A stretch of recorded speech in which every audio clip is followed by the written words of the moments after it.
This is RTV6 News at 7, working for you. Good evening. I'm Amanda Starantino. And I'm Mark Mullins. The dangers of vaping hit home. A Central Indiana mother is reminding parents to talk to your kids about vaping after her son went through a near-death experience. He and his mother shared their story with RTV6's Stephanie Wade. This 17-year-old spent 10 days in the hospital, 7 of those on life support. A near-death injury doctors say was caused by vaping. Being here at Peyton Manning Children's Hospital with him on a ventilator was the hardest thing I've ever had to do in my life. Like so many others his age, Tyler was vaping. And because he was vaping, his lungs were damaged.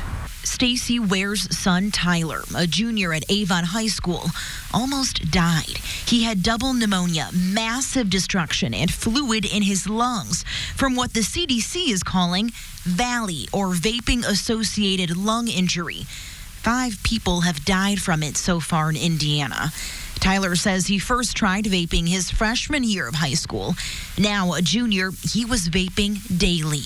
Everybody else started doing it. I was like, okay, and then it eventually led to me getting my own, and then it led to me frequently using it, and then more often, and then ended up to me being in the hospital on life support. When we were all teenagers, you know, we thought we were invincible.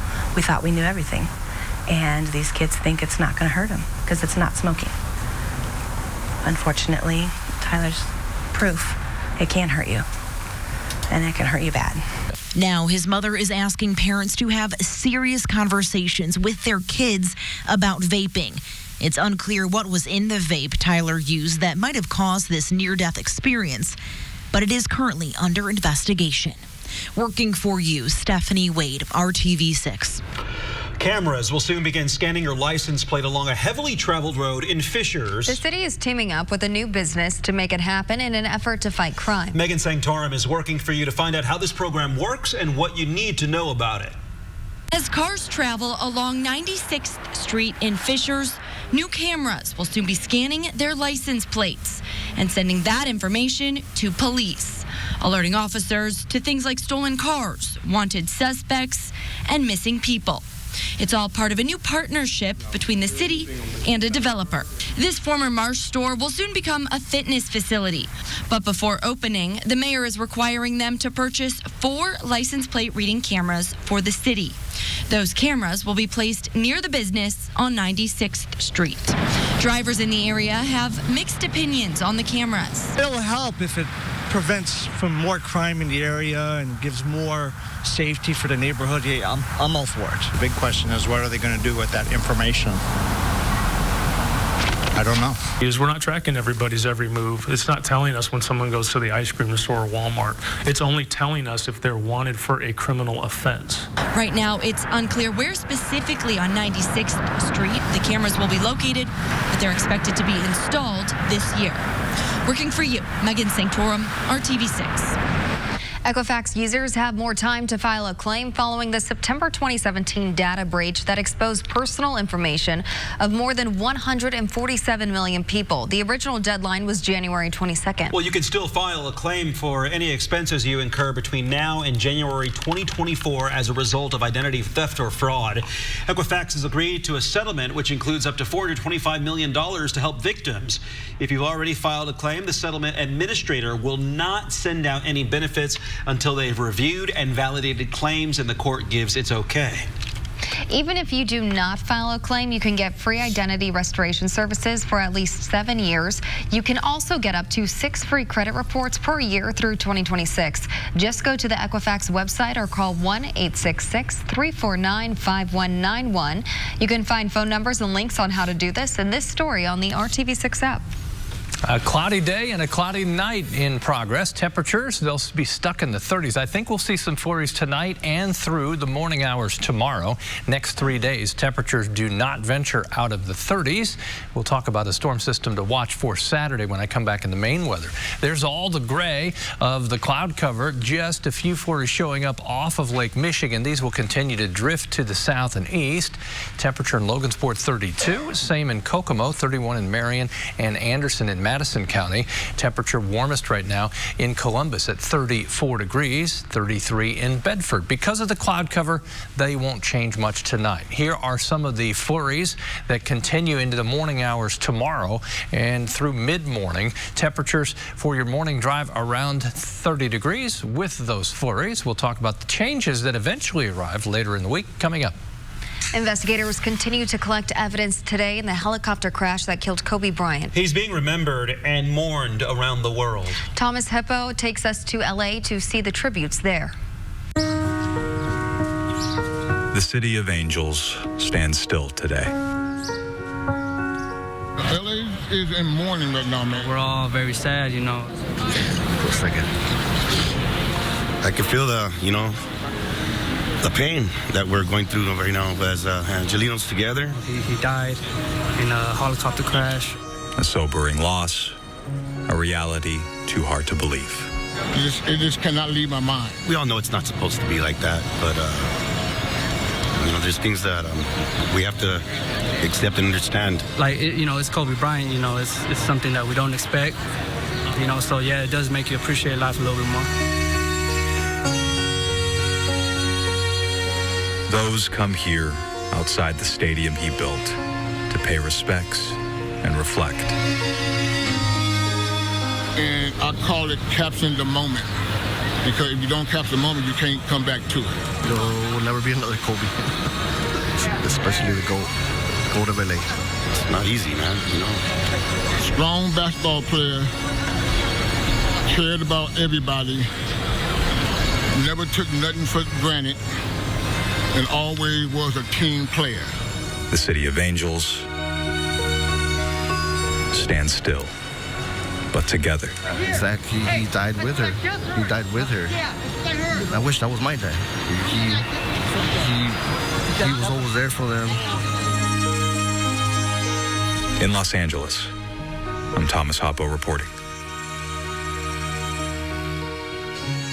And Pacer star Victor Oladipo wrote a lengthy message to Kobe today on Instagram that says in part, quote, "It's tough to fathom because I felt like my special moment with you was around the corner, a moment I could cherish forever.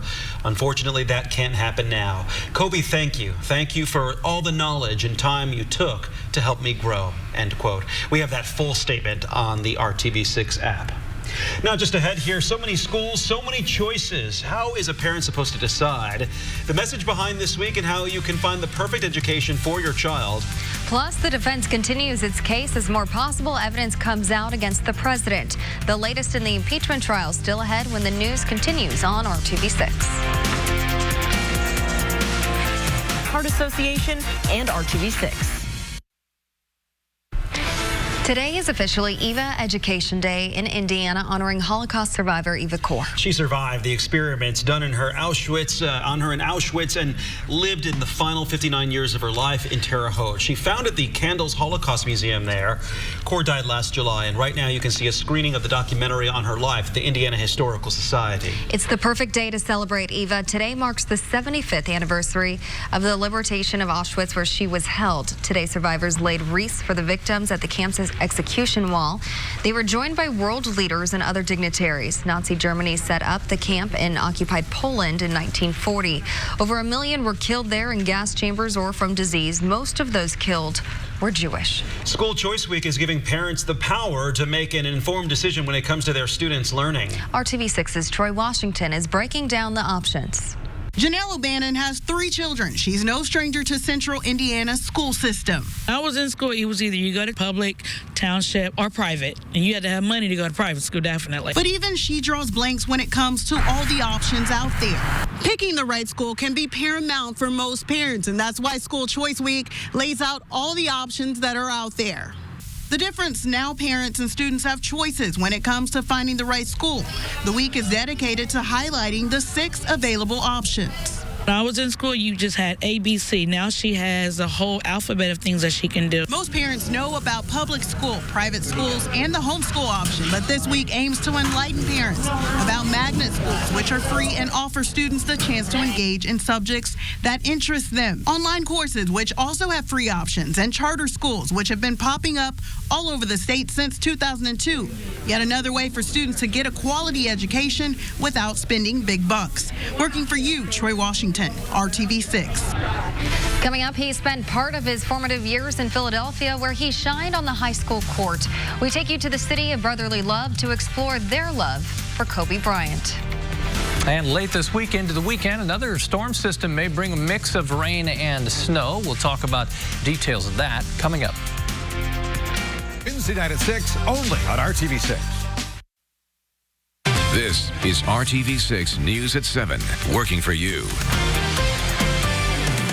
Day 6 of President Trump's impeachment trial as his defense team continues its opening arguments. Reports about a book by former National Security Advisor John Bolton are sparking more questions over whether witnesses will be called in the trial and possibly shaking up the defense team's focus. Karen Kafa is in Washington, D.C. with the latest.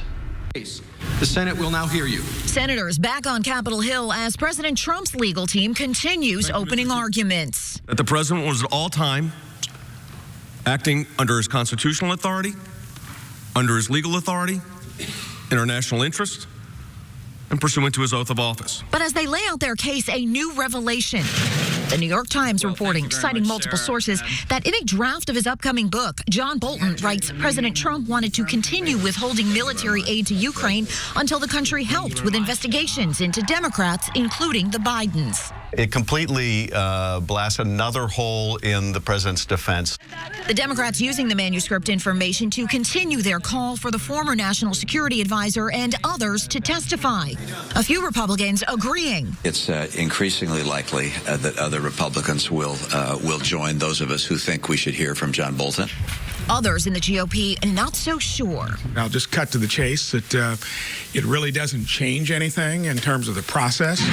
But it is unclear how many Republicans will continue to stand by the president, who denies the accusations. I can tell you nothing was ever said to John Bolton, but I have not seen a manuscript. I guess he's writing a book. I have not seen it. And this afternoon, the president's legal team continuing to offer a rebuttal of what the House managers offered last week. Among their arguments, that those House managers presented a selective view of the facts, and also that Ukraine received their aid and President Zelensky his meeting with President Trump. But off of the Senate floor, the spotlight on those Republicans like Mitt Romney, like Susan Collins of Maine, and others who have signaled they would be willing to hear from witnesses like John Bolton. In Washington, I'm Karen Kafa. Time now for your Storm Team 6 forecast. 32 degrees right now. We're sitting right at the freezing mark at this hour. And going nowhere. It won't get that much colder tonight, and it won't be that much warmer over the next couple of days. We had snow over the weekend, just enough little evidence down on the ground.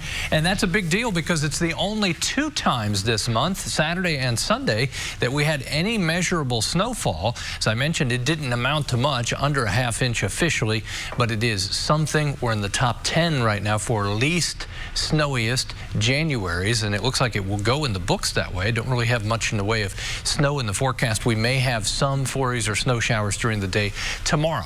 Cloudy skies, lots of clouds around, and the flurries most likely kind of in the northeast half of the state. If you just draw a line, say from Gary through Indy to Greensburg northeast, the most likely time for flurries overnight and through the morning hours tomorrow. DPW, Department of Public Works, putting about 40 trucks on the roads, hit the main areas overnight tonight just to play it safe in the morning. As we look ahead to the weekend, I jumped to Saturday because that's really the next opportunity for a weather system to impact us. It looks like rain mixing with snow Saturday, and some models don't even bring it north of the Ohio rivers, but I'll show you one that brings it more to the north into central Indiana. This is 7 a.m. Saturday into the morning hours and afternoon. We've got plenty of time to see how this works out, but that's something just to keep an eye on. We'll follow that up with warmer temperatures early next week. Tomorrow, 36. We We step it up barely a little bit each day, as you can see. Thursday, some sunshine. That's our next best opportunity. Tomorrow morning, clouds with you as you drive to work. The snow showers, flurries around, hit and miss. No rhyme or reason any one exact spot through the day. Temperatures will wiggle their way above the freezing mark, about 35 in the afternoon. The wind will be light out of the northwest. These are typical January temperatures and will repeat as we get into Wednesday and Thursday, keeping temperatures generally in the 30s. Wednesday, lots of cloud cover. Temperatures, again, don't change too much. As you look at the 7-day forecast, some sunshine kind of shines through on Thursday. 41 Friday. Then as we go to the weekend, we'll keep our eye on that Saturday system. Sunday, 46. That happens to be Groundhog Day. Will he see his shadow? And then on Monday, 52 degrees. Now, Monday temperatures may depend a little bit on what happens Saturday, but right now we're going warm. All right. Okay. We'll think mild. Is that Groundhog wearing a top hat? I see. I think he is. He is. He's looking fancy. It's a big day. He's ready for it. Thanks, Kevin. Fans around the world are mourning the death of NBA star Kobe Bryant. That includes Italy. Bryant spent much of his childhood in Italy. His family moved there in the 80s, where his father played for several teams. Kobe himself played on teams. That photo there showing him at age 11. His coach said that even though they knew he would go on to play professional basketball. And the entire world is reeling from Kobe Bryant's unexpected and tragic death. Maya Rodriguez found that it's especially the case in Philadelphia, the city where he was born and went to high school. Kobe Bryant's stellar basketball career really began in earnest here at Lower Merion High School in suburban Philadelphia. Outside of the gym named after him, there is a growing memorial. People have been coming by, leaving flowers and basketballs, an outpouring of grief for a son of Philadelphia. In the house where it all began, it's hard to believe. It's hard to take in. Disbelief, shock, and sadness over the untimely death of Kobe Bryant, a legendary athlete around the world and at Lower Merion High School, where his extraordinary talents on the court first emerged. I know my own children have been traveling in foreign countries wearing their Lower Merion High School t-shirts or jackets, and people all over the world have walked up to them and said, Lower Merion, Kobe Bryant. I mean, he is how we are identified around the world. So this is a difficult time for our community.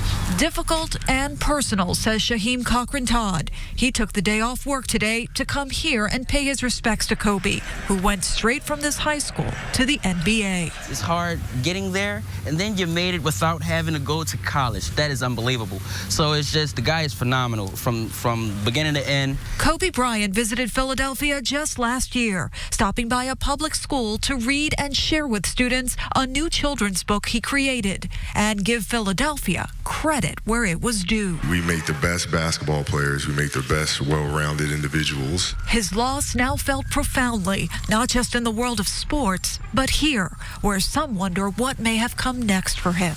And that's what hurts the most, you know what I mean? Because you start to think about what could have been, what he could have accomplished after that. School officials here tell us that in the coming days and weeks, they will be paying tribute to Kobe Bryant, especially during this year's basketball games. This is a community where they say they knew and loved Kobe Bryant first before he shared his talents with Los Angeles and the whole world. In suburban Philadelphia, I'm Maya Rodriguez reporting. Still ahead here, young Hoosiers gather at the State House for a cause. That's next right here on RTV6. It's that easy. Call 1-800-CALL-KEN. Right now on RTV6, the youth of Indiana is turning out to support lifestyles that are free of tobacco and vaping. Youth Action Day at the State House was a chance for young Hoosiers to come together to spread the message of a smoke and vape-free life. Governor Eric Holcomb says he's pleased to see how many young people are passionate about getting the word out about vaping carrying a dangerous risk. Seeing just an alarming increase in vaping in the state of Indiana, and that trickles all the way down to middle school and high schools. The very intention of e-cigarettes and vaping was to get people to scale back smoking, nicotine. And unfortunately, it has been a contributor to more people starting. A recent study found Indiana is tied for the second largest increase in the number of vapors from 2016 to 2017. That was the latest data available. Well, he's coming back today. We caught up with Pacers' Victor Oladipo as he gets ready for his return Wednesday night when Indiana takes on the Chicago Bulls at Bankers Life Fieldhouse. You can sign a welcome back banner before that game. Just head to the Fieldhouse anytime tomorrow between 10 and 5. I am so pumped to see him out there. And it's a rare opportunity to give a famous athlete your autograph. Right. I know, think of it that way. Tables are turned. Oh, cool. Well, thanks for joining us here on RTV6 News at 7 o'clock. We'll be back here at 11. Have a nice night.